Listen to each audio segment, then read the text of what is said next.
अरे यार, तुमसे एक जरूरी बात करनी है। तुम्हें पता है कि घर में छोटी छोटी आदतें भी बहुत मायने रखती हैं। हम में से कई लोग घर में ऐसी चीजें कर रहे होते हैं जो हमारे बड़े बुजुर्गों ने मना की होती हैं। कई बार हमें ये चीजें बेमतलब लगती हैं, लेकिन वास्तुशास्त्र के हिसाब से इनका असर हमारे जीवन पर बहुत गहरा होता है।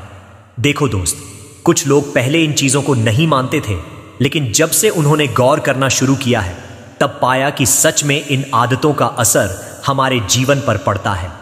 जैसे कुछ बुरी आदतें जो हमारे घर में दरिद्रता यानी गरीबी को खींच लाती हैं। और अगर तुम चाहते हो कि तुम्हारे घर में हमेशा खुशहाली रहे तो इन आदतों से बचने की कोशिश जरूर करो। अब तुम्हें पूरा बताता हूं कि कौन कौन सी आदतें हैं जिन्हें हमें बिल्कुल नहीं अपनाना चाहिए।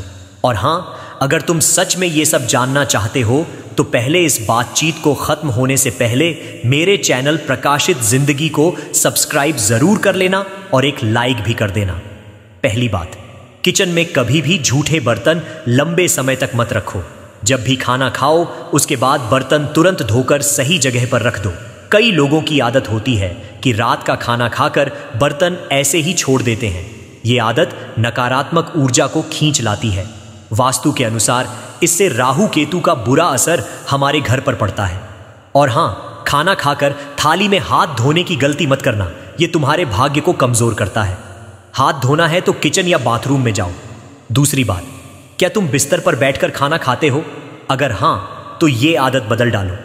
बिस्तर पर खाना खाने से लक्ष्मी नाराज हो जाती है, बिस्तर झूठा हो जाता है और घर की शांति भंग होती है। और रसोई को साफ रखना तो और भी जरूरी है।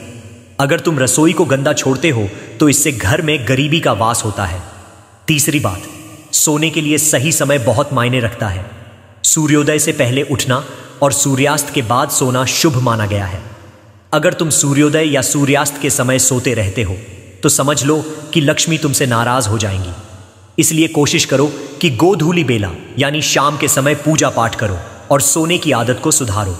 साथ ही बिस्तर को साफ सुथरा रखना भी बेहद जरूरी है। गंदे बिस्तर से घर में दरिद्रता आती है। चौथी बात, रोज पूजा करने के बाद मंदिर की साफ सफाई करना मत भूलो। इससे घर में सकारात्मकता बनी रहती है और लक्ष्मी की कृपा बनी रहती है। अगर पूजा नहीं भी कर पाते हो तो भी मंदिर में धूल जमा मत होने दो। ये चीजें घर में नकारात्मकता फैलाती हैं। पांचवी बात, वास्तु के अनुसार रात में कपड़े धोने से बचना चाहिए। रात में नकारात्मक ऊर्जा का प्रभाव ज्यादा होता है, जिससे घर में बीमारियां और परेशानियां आ सकती हैं। इसके अलावा रात को झाड़ू लगाना भी वास्तु के खिलाफ है। शास्त्रों में कहा गया है कि झाड़ू में लक्ष्मी निवास करती है, इसलिए रात को झाड़ू लगाने से लक्ष्मी नाराज हो जाती है। और हां, बाथरूम को भी साफ रखना मत भूलना, वरना जीवन में अनचाही समस्याएं घेर सकती हैं। छठी बात, नाखून चबाने की आदत बहुत बुरी मानी जाती है। इससे तुम्हारा सूर्य कमजोर होता है और तुम्हें बिन बुलाए समस्याएं घेर सकती हैं। साथ ही जूते चप्पल को यहां वहां मत फेंको, खासकर मुख्य द्वार पर। इससे घर में लक्ष्मी का प्रवेश रुक जाता है। जूतों को हमेशा एक जगह पर ठीक से रखो और पुराने जूते, डायरी या अखबारों को घर में मत रहने दो। ये सब नकारात्मक ऊर्जा को खींचते हैं। सातवीं बात, सूर्यास्त के बाद किसी को पैसे मत देना। इससे कर्ज का बोझ बढ़ सकता है और पैसे लौटने में भी दिक्कत आ सकती है। इसके अलावा संध्या के बाद दूध, दही और नमक जैसी चीजों का दान भी मत करना। इससे आर्थिक तंगी आ सकती है। और हां, अगर तुम्हारे घर के मुख्य द्वार पर अंधेरा रहता है तो यह भी तुम्हारे कामों में बाधा डाल सकता है।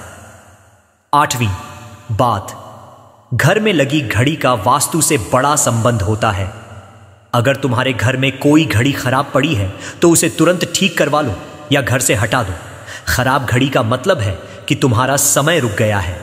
और बिजली के खराब उपकरणों को भी घर में मत रखो। इससे घर के बच्चों की मानसिक और शारीरिक स्थिति पर असर पड़ता है। नौवीं बात, रसोई में खाली और झूठे बर्तन कभी भी चूल्हे पर मत रखो। इससे घर में दरिद्रता आती है। चूल्हे को हमेशा साफ सुथरा रखना चाहिए। यह जगह मंदिर के बाद सबसे पवित्र मानी जाती है, इसलिए यहां किसी भी तरह की गंदगी घर की बरकत को खत्म कर देती है। तो दोस्तों, ये थीं कुछ छोटी छोटी बातें जो वास्तु के अनुसार हमारे घर की सुख, समृद्धि और लक्ष्मी की कृपा बनाए रखने में मदद करती हैं। अगर तुम इन चीजों का ध्यान रखोगे तो यकीन मानो तुम्हारे घर में कभी भी परेशानियां नहीं आएंगी। और हाँ, अगर तुम्हें ये बातें काम की लगीं तो जल्दी से मेरे चैनल प्रकाशित जिंदगी को सब्सक्राइब कर लो, ताकि ऐसी और भी जानकारी तुम्हें मिलती रहे। आखिरकार हम सब चाहते हैं कि हमारे घर में लक्ष्मी का वास हो, है ना? राधे राधे।